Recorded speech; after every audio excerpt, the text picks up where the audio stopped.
Wonderful. Are you? Great. Ruby here?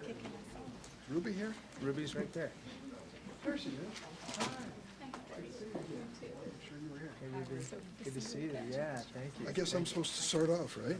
Okay. It's great to be at Jones and join my colleagues, Raja Krishnamurthy, Danny Davis, Dr. Jackson from the Chicago Public Schools, Trinity Wells, the senior class. She's right here. She just joined us, the class president, and Ruby Johnson, a mother who has a compelling story on the issue we're going to discuss.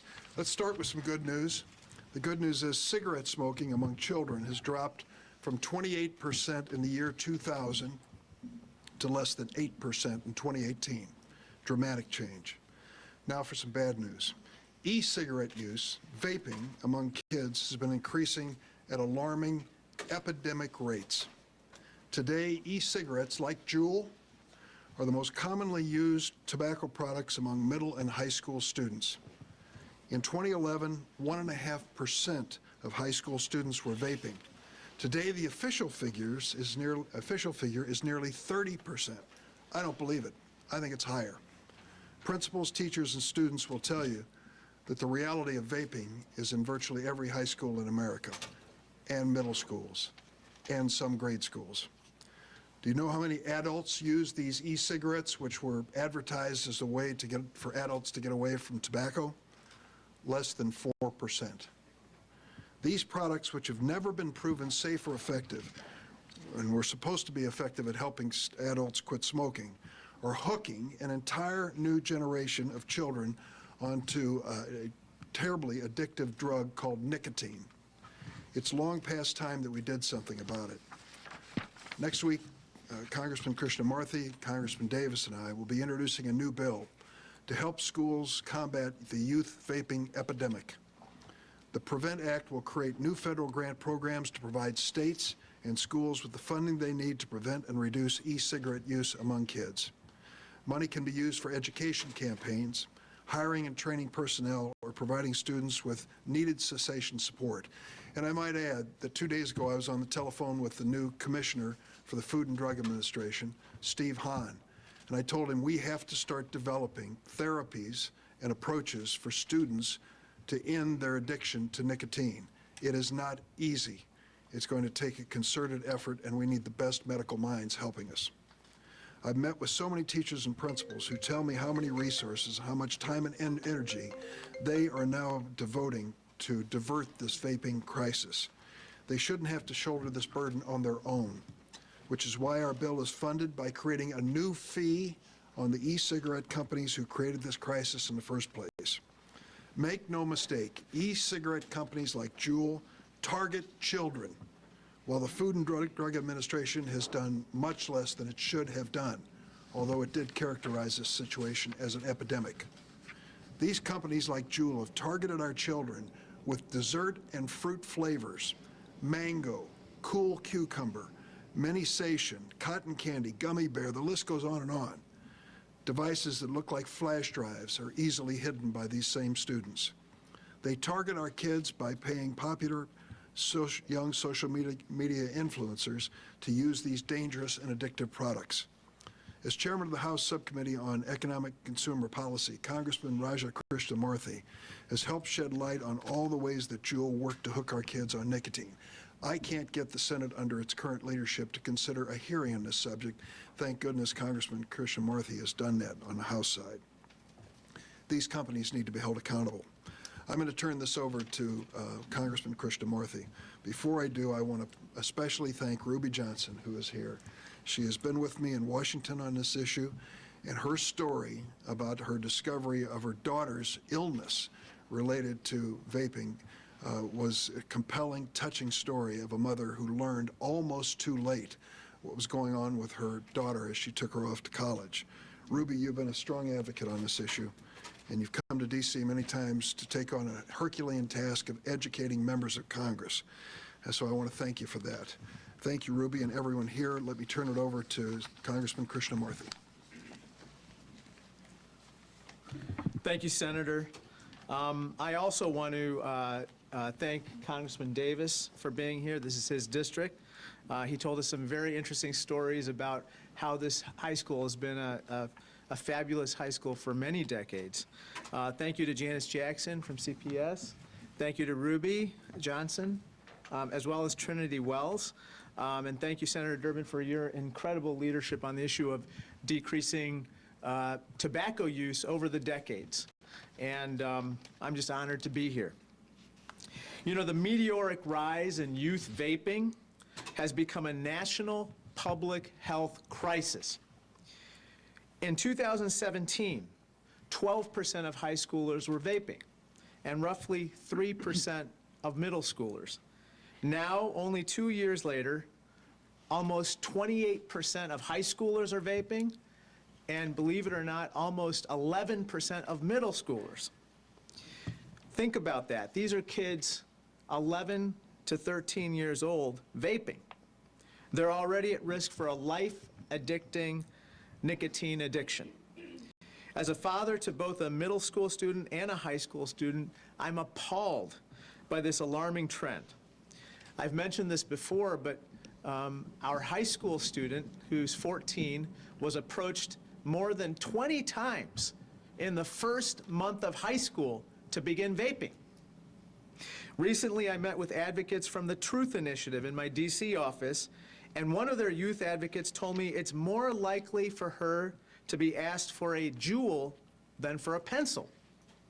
Some of you may have also heard about Piper Johnson, Ruby's daughter, who started coughing and feeling ill as her mother, Ruby, was driving her to college. Her mother took her to the hospital, and unfortunately, her daughter Piper's illness only got worse. She was diagnosed with sudden and severe lung illness due to vaping. She and her parents didn't know if Piper would make it. Fortunately, she did. But her father says that he thinks that Piper dodged a bullet. And citing Piper, they have now become incredible advocates against vaping. This deeply disturbing trend of more and more young people vaping is nothing other than an epidemic, and now we have to do something about it. Why? Because young people, when they start vaping, are doing grave damage to their health.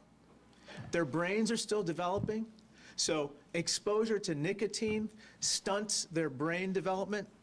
It also affects their self-control, attention, and mood, and it adversely affects their memory, concentration, and learning. Now, that's why my colleagues and I have been fighting so hard to fight this epidemic.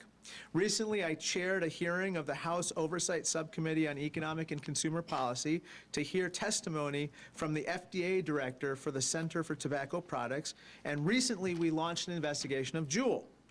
As a result of our investigation, and we actually had Senator Durbin as an expert witness at one of our hearings, the FDA cited our findings in determining that Juul's marketing and advertising was illegal. This prompted the FDA to send a warning letter to Juul, which then caused them to halt all of their domestic marketing and advertising. So that's a big win. However, much, much more needs to be done at this point, and that's why we're here today. We're here to announce the Providing Resources to End the Vaping Epidemic Now for Teenagers, the PREVENT Act. It creates a quarterly user fee on manufacturing companies in the vaping space, and that money will be used to fund the prevention and the social media campaigns, the peer-to-peer advocacy campaigns that are crucial for ending this epidemic. Furthermore, this bill requires reports from grantees of the funds that are being used for these different campaigns to identify obstacles in combating youth e-cigarette use, as well as effective and ineffective strategies and resources. I am confident that this bill will be effective in educating our youth, dispelling misinformation, and empowering kids to help each other understand the dangers and potential harms of vaping. Thank you so much for being here, and thank you for helping to protect a whole new generation of kids from a lifelong nicotine addiction. Let me just close with this. We've seen this movie before play out in tobacco use with combustible cigarettes. We've seen this movie of addiction play out before, and it's ongoing with opioids. We don't need to see the sequel with e-cigarettes and vaping. We must put an end to the vaping, the youth vaping epidemic now. Our kids are not for sale. Thank you. Well, thank you very much, and I'm delighted to be here this morning at Jones and to see as many students as they are present. I want to thank my colleagues for the leadership that they have both been providing on this issue, Representative Krishnamurthy in the House, and of course the minority whip in the Senate, the Honorable Senator Durbin. I also want to pay tribute for a moment to Dr. Jackson for the tremendous leadership that she is providing, not only to Jones, but to all of the public schools in the city of Chicago.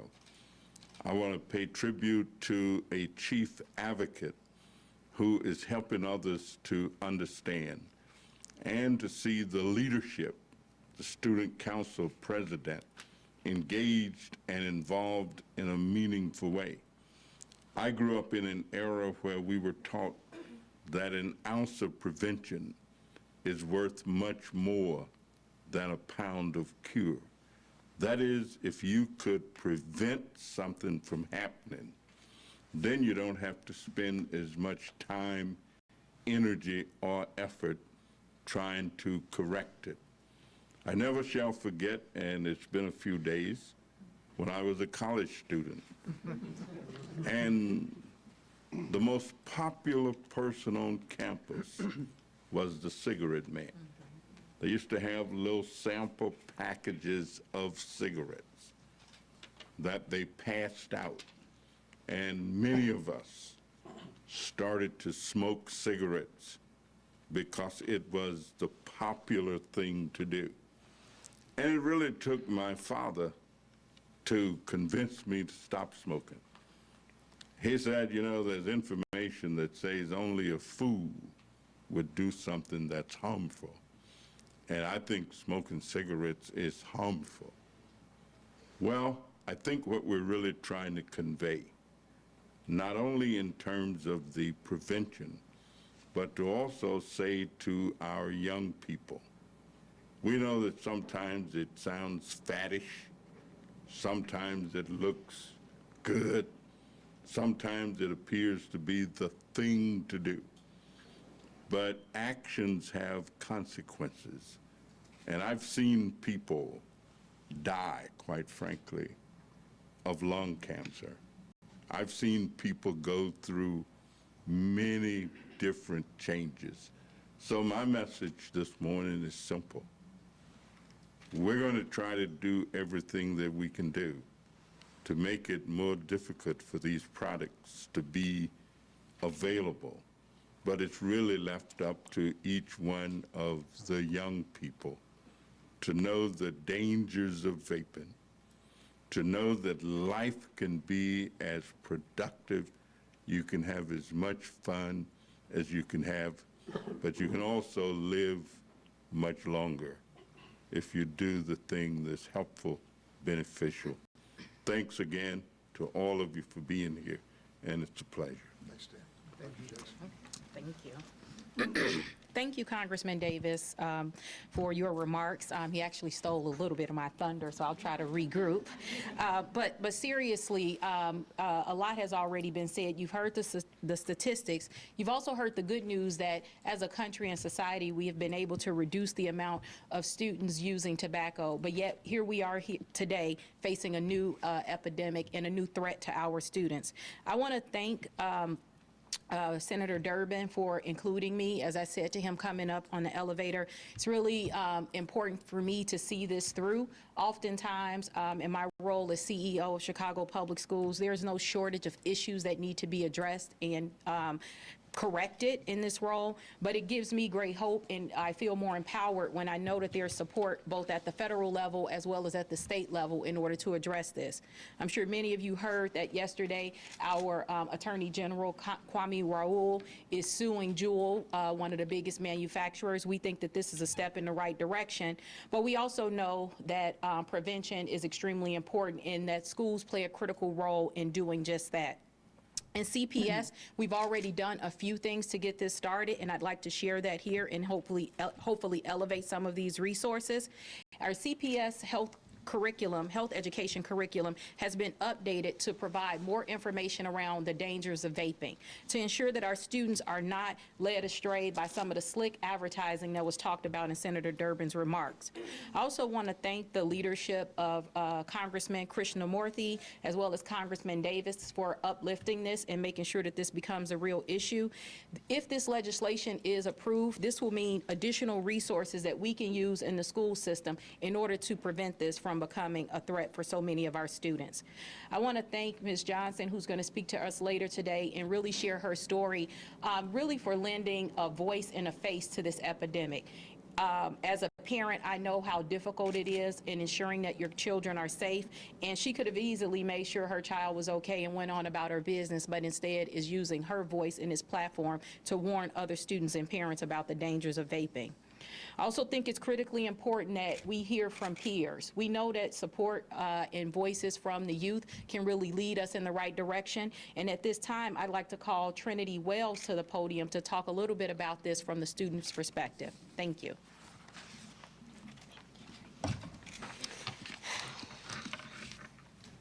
Thank you, Dr. Jackson. Good afternoon.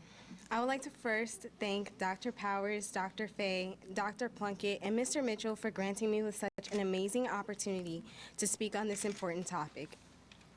My name is Trinity Wells, and I'm currently a senior at Jones College Prep. Today, I will do my best to represent my peers' opinions of the legislation fostered by Congressman Raja Krishnamurthy and Senator Dick Durbin concerning the use of vaping.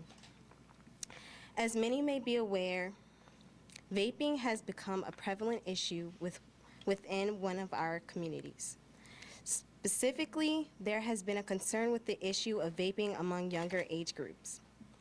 Whether you are mother, father, sister, brother, junior, senior, freshman, or sophomore, there might have been a time in which you have come across another person who vapes.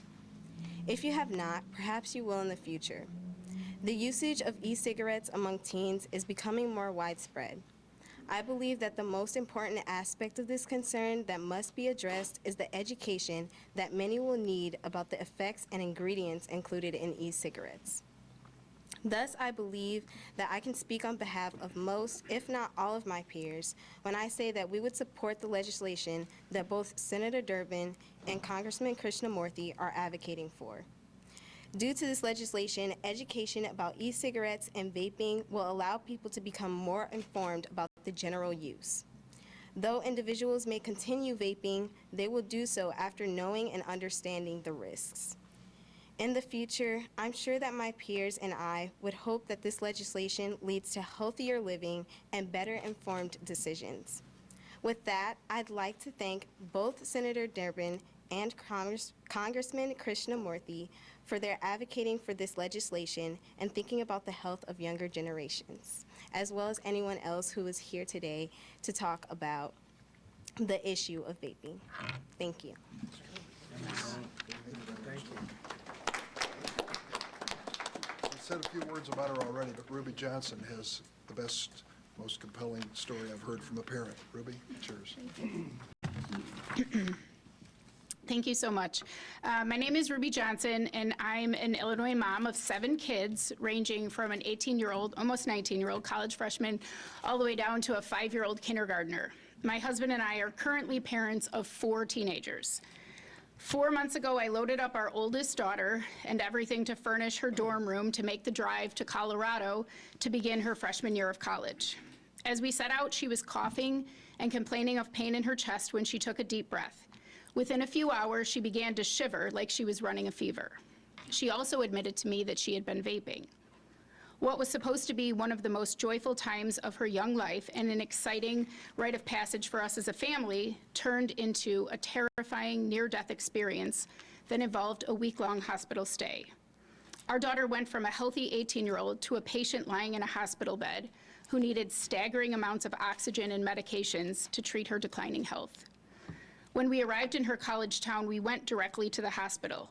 She was nauseous, tachycardic, coughing, running a fever, couldn't take a deep breath without intense pain, and struggled to keep her oxygen saturation up to even the mid-80s.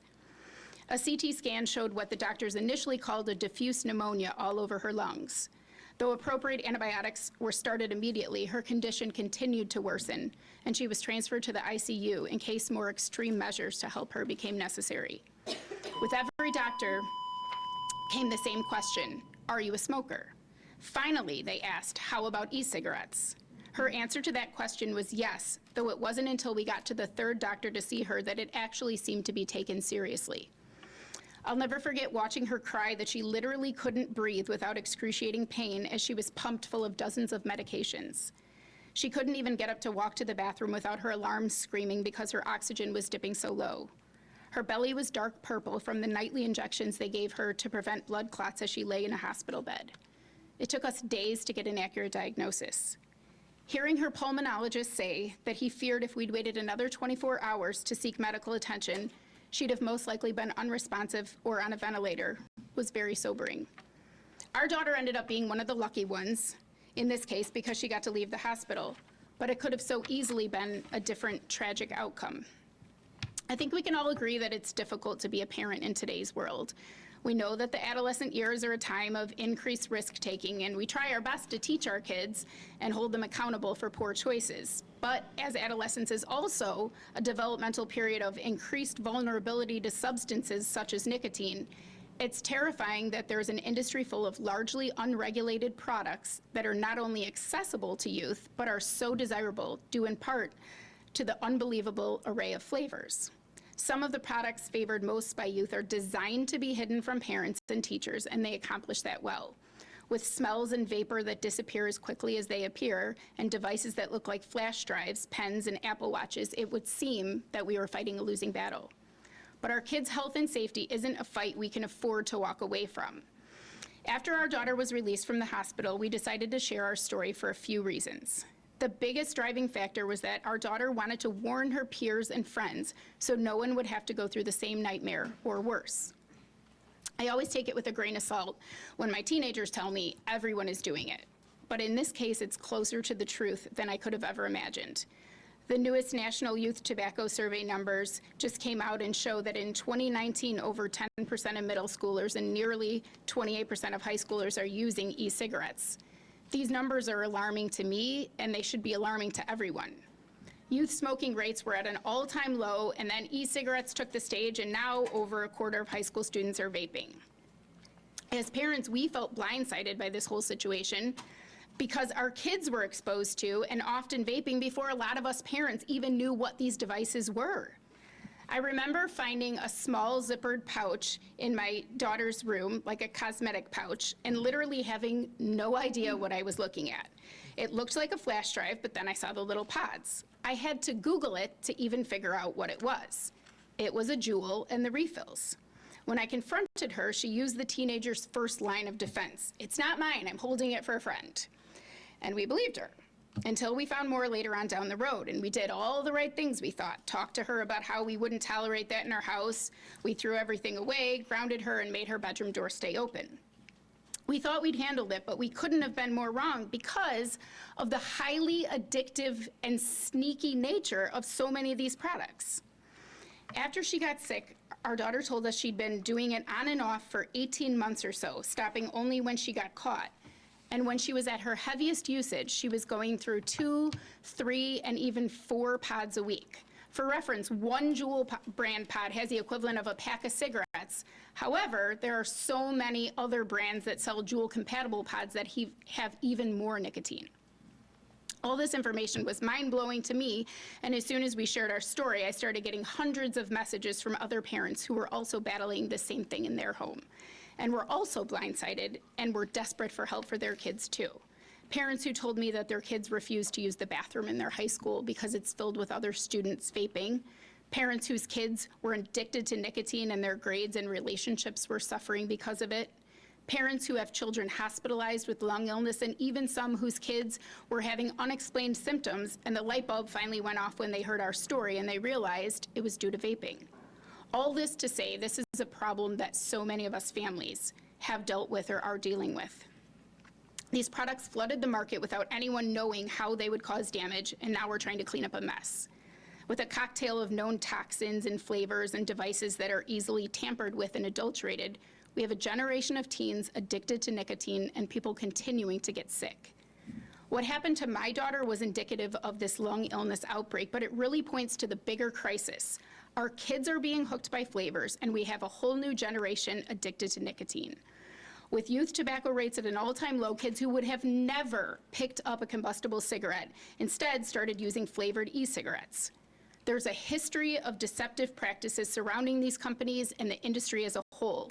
Kids were marketed to, it's largely unregulated, and youth were misled as to the safety of these devices and products.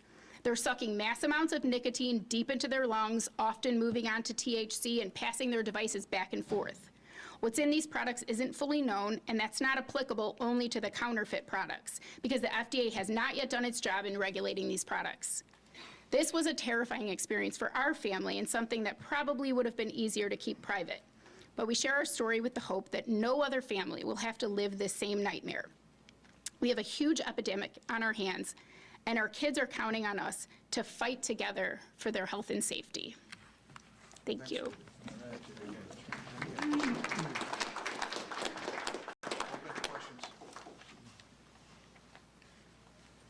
questions from the press? Yes. How is funding be implemented at schools like Jones College? Roger, you want to speak to that? Say the question again? How is funding be implemented at Oh, schools like Jones College? okay, yeah. So the way it will work is that the funding will first start with the Can you step up to the CDC and the mic? FDA. Thank you. The funding will first start with the CDC and FDA receiving the revenues that are generated by the user fees that are applied to the manufacturing companies. And then from there, different institutions, states, even not-for-profits will be able to access those funds, similar to what has happened with past tobacco programs, tobacco prevention programs.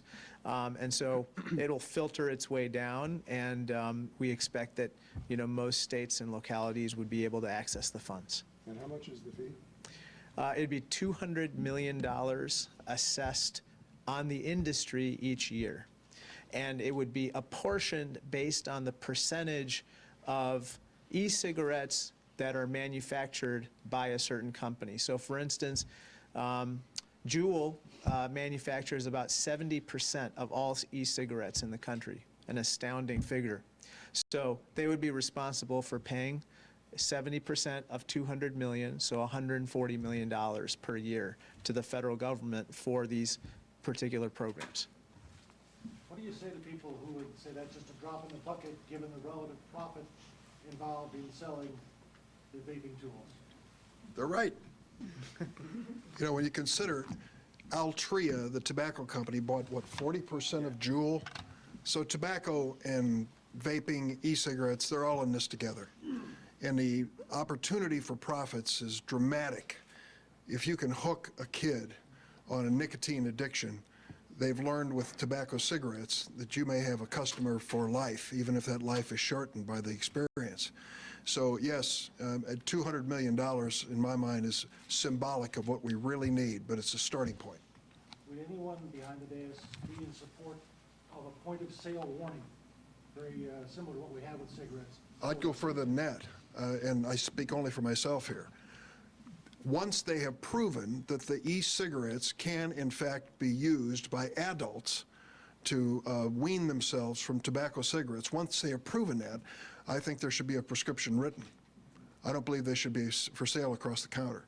I don't think there's any way to adequately police this and keep it out of the hands of children otherwise. I just don't think there is. So I would go further than most on this. It is so insidious. And when you hear the examples given by students of how they are vaping in the classroom, every time the teacher turns his or her back on the class, they are vaping into their cuffs and clothing and into their hoodies and the rest, and laughing about it. I mean, it has become that pervasive, that insidious, and that dangerous.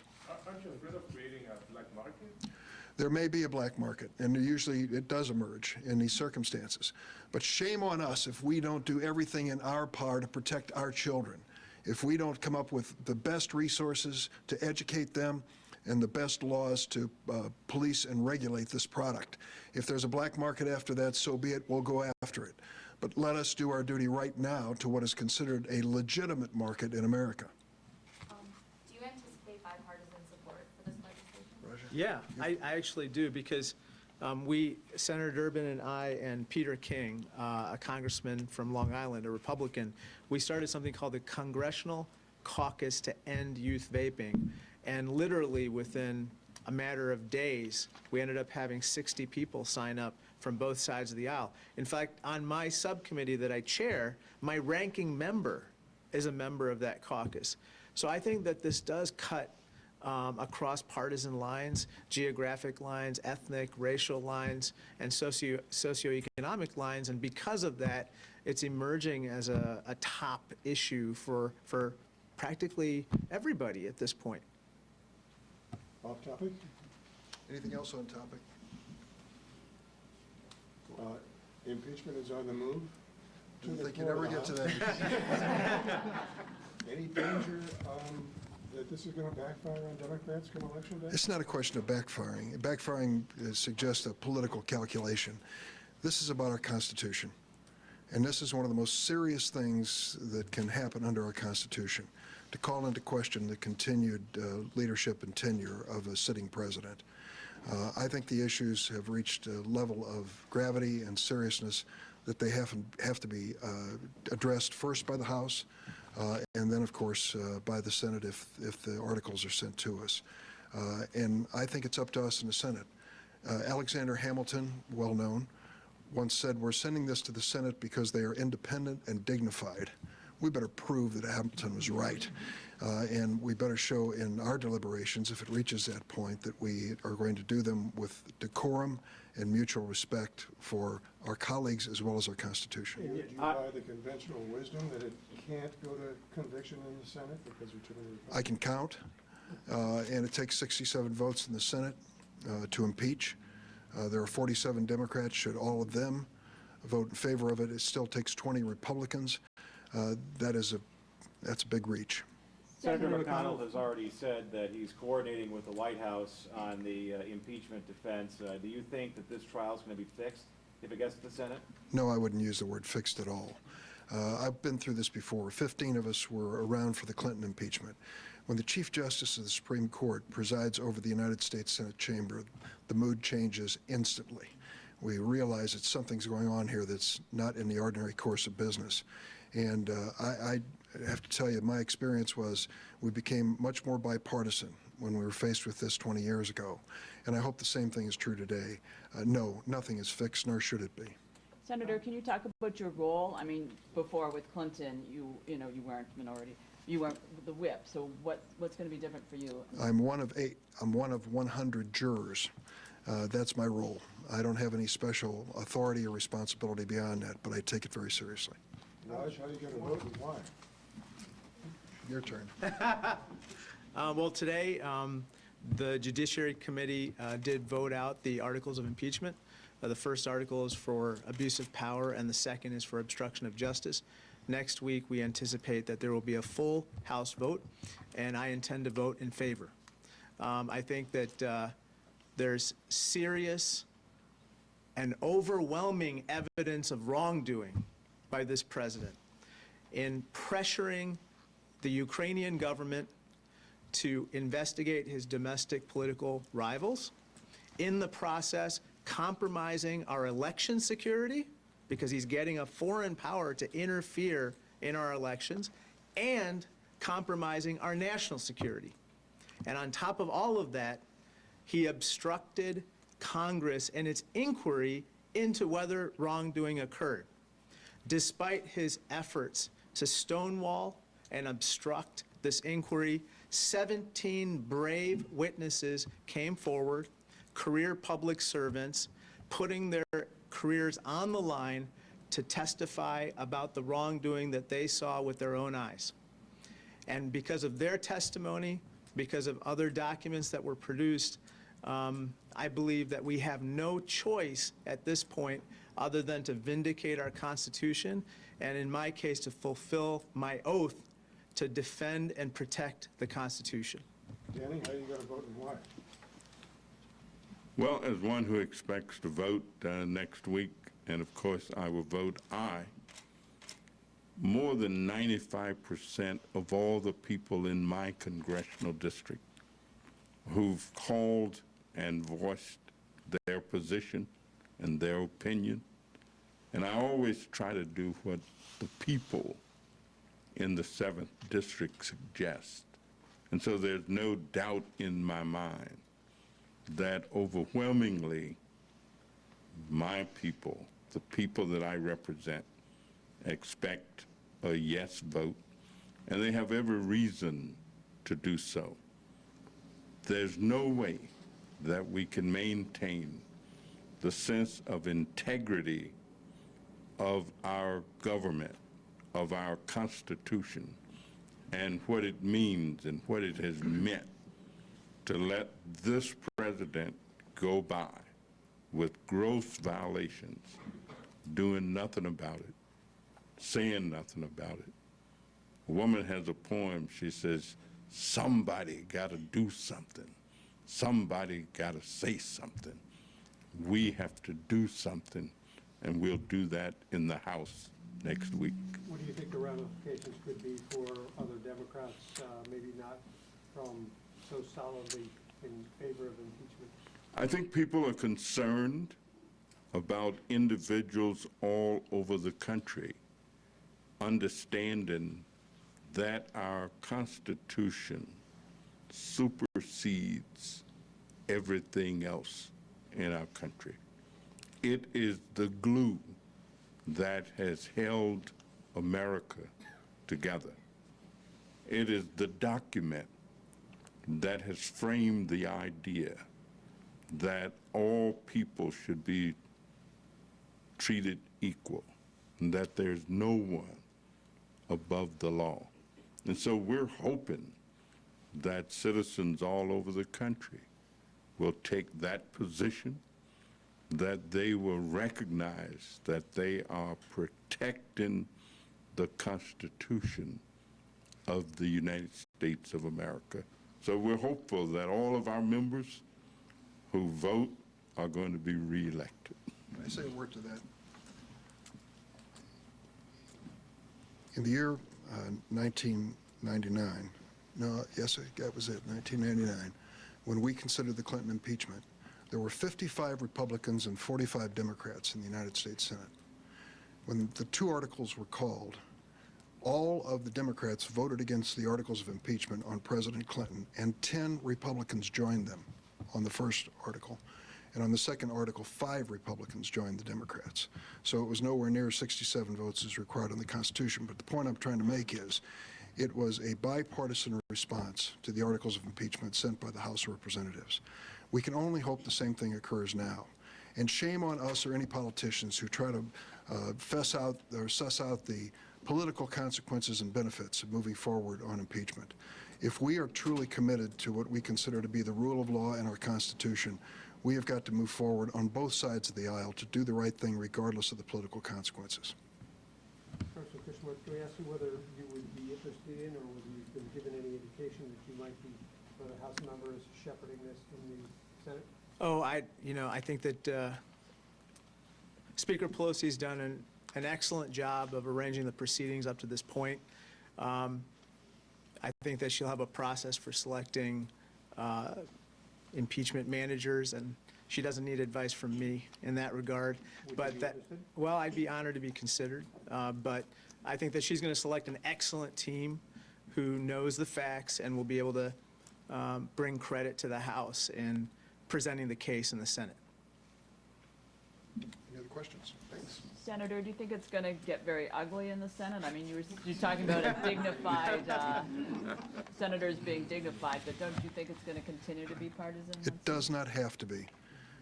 What happened in the Clinton impeachment was that we called together all 100 senators, and we met without the press in the old Senate chamber. And we talked among ourselves. And I can remember a suggestion being made by the late Senator Ted Kennedy, that he join with Senator Phil Gramm, one of the most conservative Republicans, in trying to work out an approach to the procedure. That, to me, was symbolic of what guided most of that impeachment proceeding and should guide the next one. I think the Senate can rise to the occasion. I think the American people demand it, that we rise to the occasion. And I hope we won't see theatrics involved and that we do our job and do it honorably, whatever the outcome. But we are in a much more partisan We climate are. We now definitely are. than ever before. Yes, we are. Doesn't that set this up for being? I'm an optimist, or I wouldn't be running for office. And I'm hopeful as a person. And I really do remember when that Chief Justice Rehnquist arrived on the scenes with his memorable black robes and gold stripes. The mood in the chamber changed instantly. We realized that this was not business as usual. And I hope that if it is reported as we expect from the House, that the same thing occurs in the Senate. If you lose next year elections, I mean the presidential elections, how do you think history is going to look? But that's the point I made earlier. For us to criticize our Republican colleagues for not stepping away from the president and doing what we think is the right thing, shame on us if we are now saying, well, we've got to make a calculation. How's this going to affect the next election? We have to do what's right. We have to stand by the Constitution. Let this process go forward. And I hope the American people, whatever their position on impeachment, will respect us for doing that. Thanks, you all. Thank you. Thank you. Thank you. Thank you very much. Thank you so much. Yes, absolutely. The rest of us are just preparing the audience for you.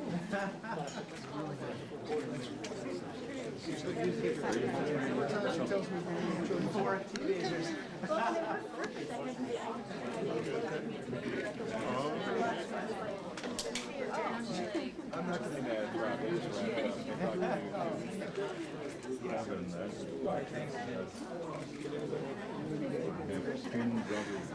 Oh my goodness. Down front, down front. Chaos, huh? Got a big family. Hey there.